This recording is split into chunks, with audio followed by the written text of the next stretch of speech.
Hello, and welcome to Real Person Reviews. I'm Sam, and I'm a real person. And today I want to talk to you about The Legend of Zelda: A Link to the Past. Now, I'm not going to go explaining necessarily what a Zelda game is. You probably know. You go around and you kill enemies and get rupees and find these items, and ultimately you're trying to, get X amount of items, special quest items, in order to fight Ganon. Like, that's something you really do in every Zelda game, and this is really no exception. In fact, this game kind of just creates that, basically created the Zelda formula. While it pulls a lot of stuff from the first Legend of Zelda, here is where a lot of it got standardized, and here is where a lot of the games, take their stuff from. And so it's a very important game. And it's, the story is basically that this evil wizard, Aghanim, has kidnapped these maidens, and one of them happens to be Princess Zelda, that they're after, and he's after. And you go and you have to get the Master Sword to try and fight him, and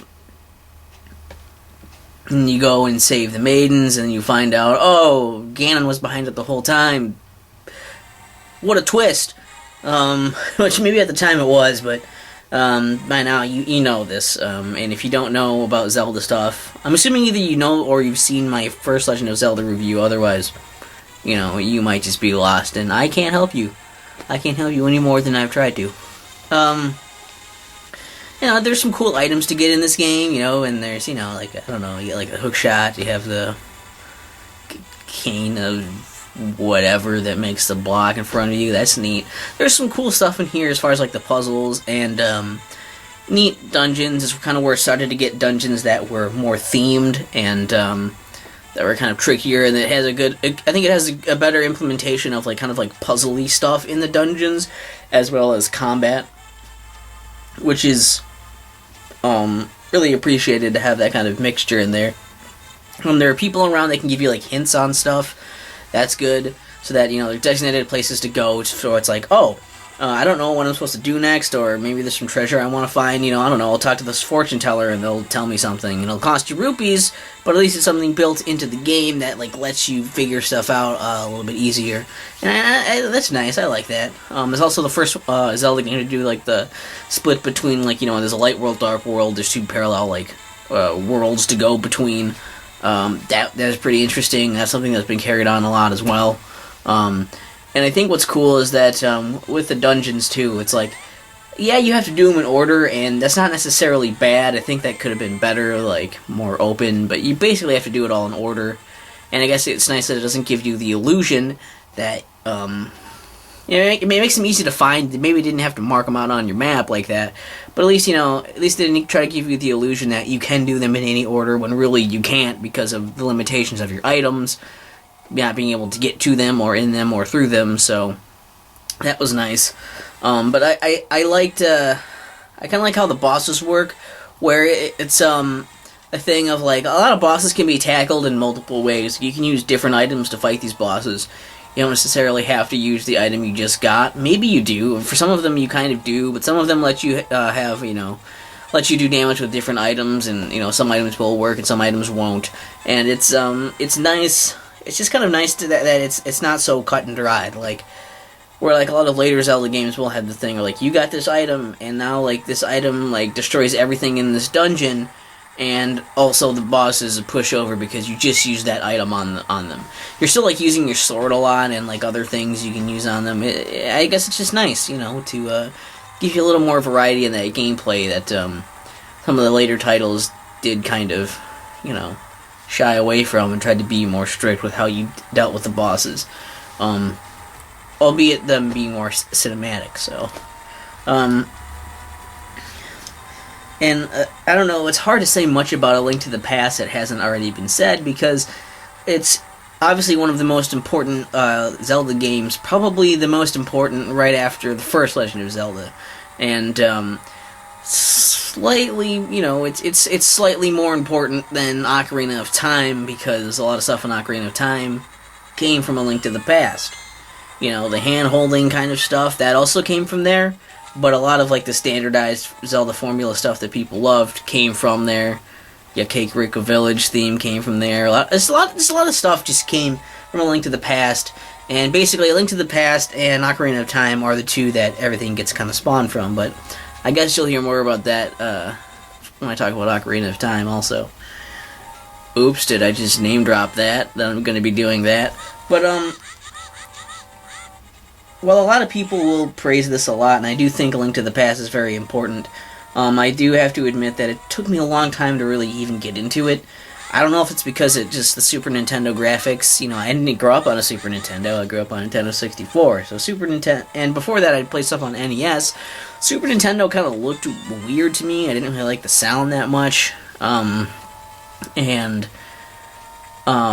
This game, I guess, maybe that kind of off-put me. I will say that one of the biggest things that was hard for me to get into, because I tried multiple times to play through this game and wasn't enjoying it, but one of the hardest things, I think, was the sword play. The sword play is a little awkward, and you have to kind of get used to it, because you can't just slash as fast as you can, you know, you can't just keep mashing the button and slash a lot.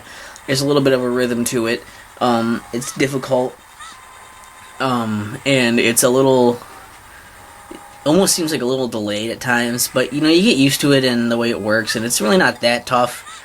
I also think the movement looks a little wobbly, and the pseudo 3D thing, like, they want to give you the illusion of 3D a bit with the way that there's some enemies that are supposed to be in the air, so they just have a weird like drop shadow, but that drop shadow really doesn't matter, so that's just confusing, because you're still just trying to make contact with the enemy itself.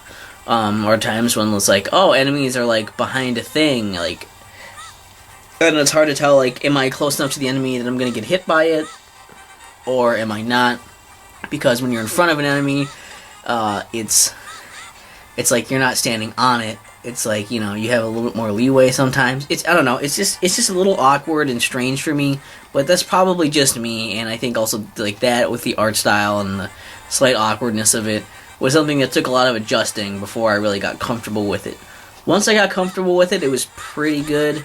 I do enjoy the game a lot. I think it is very fun. It does everything, you know, a Zelda game's supposed to do. It made the formula, and it's very good.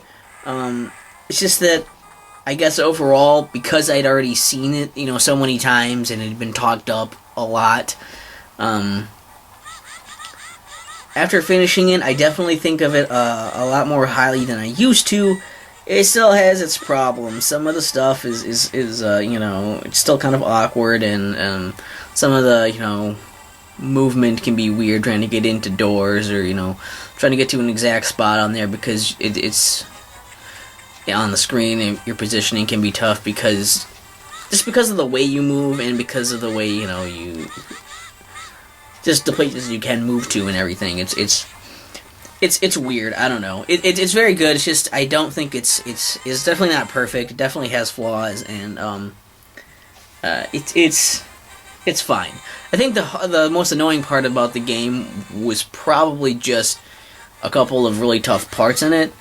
One of the most annoying things, I think, that was early on was fighting the boss Moldorm, which is this big caterpillar worm thing, and it's like, there is like a pit all around, like, you have to go in this little like pit type area to fight him, but then there's like these holes in the floor all around the, like, in a ring all around the arena pretty much, and then a hole like near the middle of it.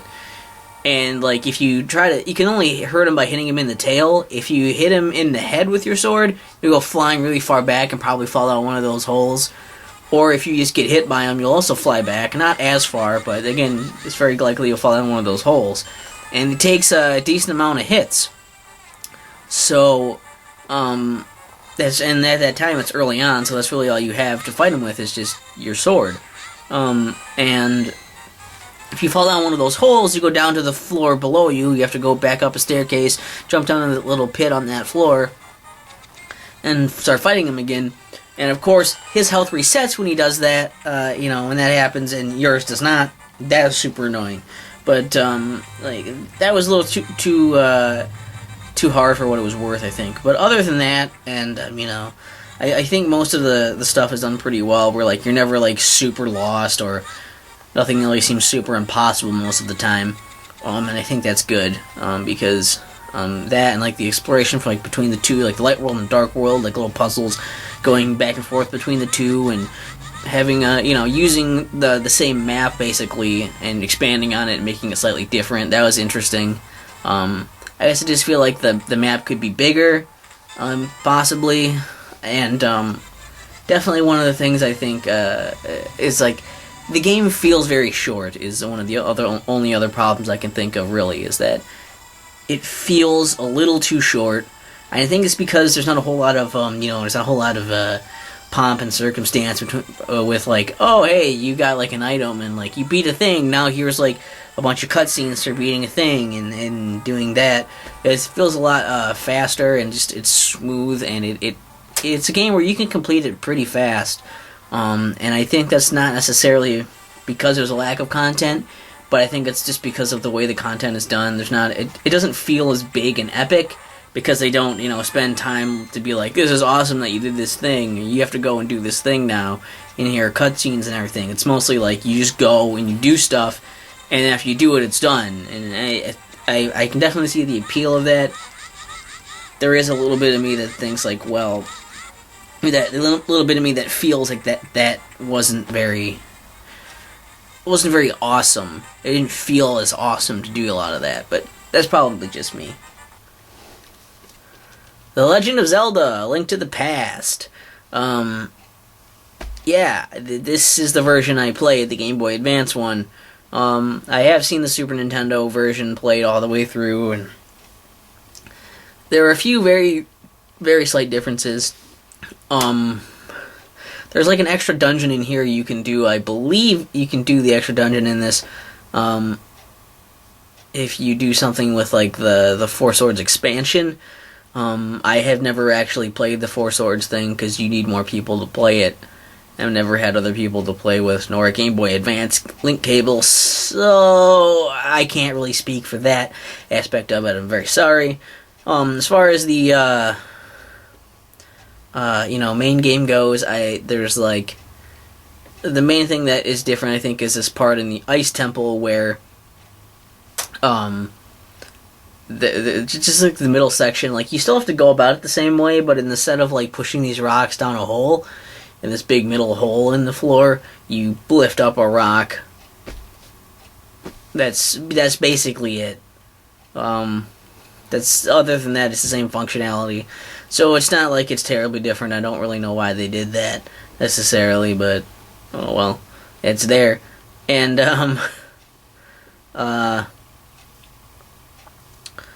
yeah, I mean, like, yeah, I don't know. Like, the only real advantage to this version that I can tell you is that, since it's probably going to be hard to find other people with this and a link cable or something to play Four Swords, the best thing about this version is just that it's portable. So, I don't know. That's about it, and I like that. It was nice. It's nice to have it be portable, because everything else is pretty much exact. And so while this wouldn't, I definitely think this game is a lot better than I used to. It still probably wouldn't crack my top 5 for Zelda games. But where would you place it in your list of Zelda games? What did you think of A Link to the Past? Leave that stuff in the comments. Like, why not? And definitely look forward to more Zelda reviews, because I'm going to do them. It's just going to be a bunch of them now. So, check them out. And, man, I rambled way too long on this one, I think. Incoherently. But, I mean, I did it, so...